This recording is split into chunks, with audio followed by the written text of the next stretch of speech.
Welcome to my channel, where we discuss everything and all things politics, economy, and development in Nigeria and around the world. Magnus Abe has said something that we need to talk about in respect of the political crisis in Rivers State. Magnus Abe was a former senator, and he was a former secretary to Rivers State government. Magnus Abe said something that doesn't really make sense on why the 27 PDP lawmakers that defected to APC, why they should not lose their seat. What he said shocked me. Magnus Abe speaking to APC with some APC stakeholder, because I know that the real APC in Rivers State are not with them. The real APC, in which Rotimi Chibi is their leader, are not with them. Now, he was speaking with those people, and that was where he said that these people, the lawmakers who defected to APC, cannot lose their seat. And he made reference to himself and the 11 others. He said that they on television defected from PDP to APC and that they didn't lose their seat during their time. Therefore, these people will not lose their seat. How does that concern us, what happened in the past? How does that concern Rivers people, what happened in the past? The guiding principle, the guide for our democracy, for our country, is the Constitution. And the Constitution made it clear in section 109(1)G what will happen when you defect, when your party is not in crisis. It is clear. The Supreme Court has ruled on it. Because some people were foolish enough not to challenge their defection during his time, doesn't mean that people who are enlightened now cannot defend their own right. It's just like somebody can steal your property. There are some people, when somebody steals their property, they will just forget about it. Say that's the will of God, and they go about their business. Okay,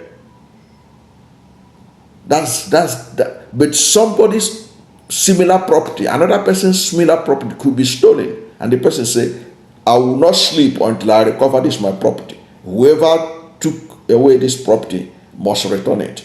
You cannot therefore say that because Mr. A forgo his own property, why is this man making noise about recovering his own property? No, it doesn't work like that. Because the Constitution is clear. The Supreme Court rulings have been very clear. Even in the Amechi versus Omeha, the Supreme Court ruled that the mandate belonged to the political party. That was why Amechi was reinstated as the governor of Rivers State. Because his name was not the one in the ballot, but he was the candidate of the party when they substituted his name. The Supreme Court said it doesn't matter. The mandate belonged to the party. The 27 lawmakers that defected were holding the mandate of PDP, and they cannot trade it anyhow. They cannot trade it anyhow. That was why the Constitution made it difficult for you to move. The party must be in a crisis, in an irredeemable crisis, where there is no leadership, nobody to talk to, everything is divided. Then you can move. But when the party does not have such problem, like in the instance case, you can't move, and you have to those who are offended about your decision to leave the party, They have the right to recover the mandates from you, and they can conduct, and they could then conduct fresh election. If the other party you defected to now want to nominate you as their candidate, they can put you there, and then you contest, so that you can now say with your full chest that you are APC lawmaker. But you can't eat your cake and have it. So because Abe was and the 11 others, they were able to defect and they got away with it, because those who supposed to call them to order didn't call them to order, doesn't mean that the people asking these ones to be called to order, they are wrong. They are not wrong. To me, that's a false equivalence, because you did your own, nobody asked you any question. Good. It would have been made sense if Magnus Abe had said, what are they talking about? When we defected on television. And when they challenged us, we went to court and we were able to prove that you can defect and you can't lose your seat. That's what the courts rule in their favor. Then it makes sense. But to tell Nigerians that, look, when we did our own defection, we didn't lose our seats. So why should these other people lose their seats? The people that allow you to get away with it, they should hold their I don't know how to describe it now.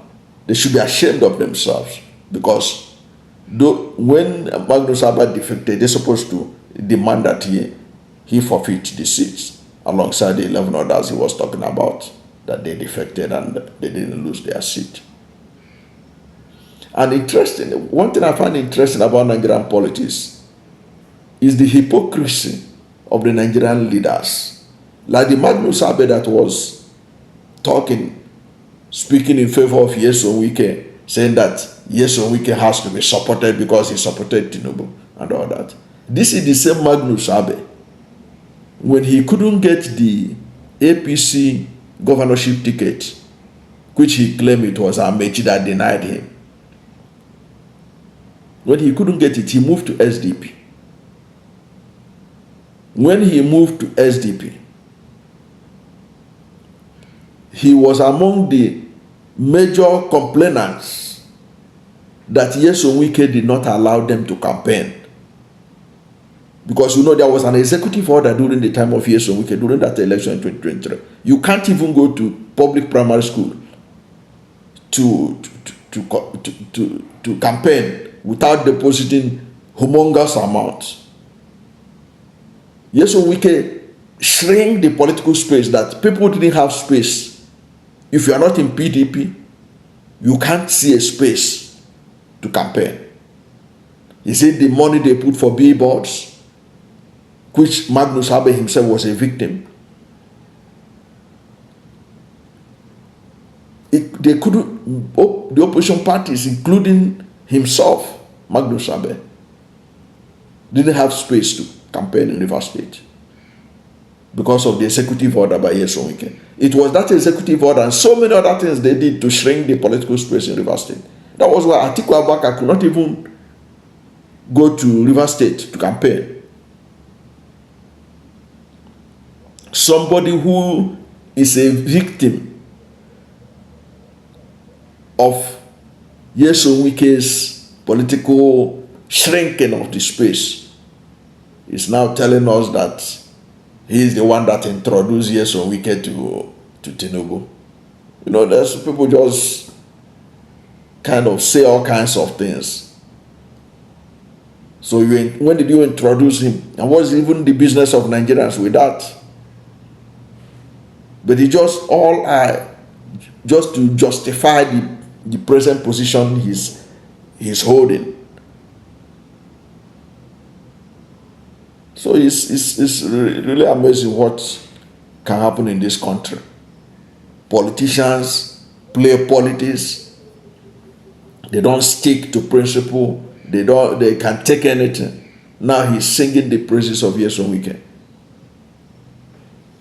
and he's justifying that the lawmakers that broke the law by defecting when there is no crisis in their party, that they shouldn't pay a price for that. That when they defected their own, they didn't pay any price. Why should these ones pay a price? Well, this is 2024. This is 2024. Nigeria has changed. Nothing remains the same. So because you were able to get away with it when you did, it's no longer possible now. You have to pay a price. Supreme Court rulings are there. He can go and study it and know that it's not a joke. When you defect and your party is not in crisis, you lose your seat. That is the way it is. And that is what is expected to happen in 2024. We don't care what happened in the years before. But in 2024, based on the Supreme Court ruling, based on Section 1091G, these guys have to lose their seats if truly what we are practicing in Nigeria is democracy. That is the way it is. Thank you for watching this video. And if you are new to my channel, you have not yet subscribed to my channel, please subscribe to my channel. Hit the subscription button, hit the notification bell. When you subscribe to my channel and hit the notification bell, anytime I have a new video, you'll be among the first to know. God bless you. And please don't forget to like this video, because when you like it, Google will rank it high and recommend it for more people. Thank you, and God bless you and yours.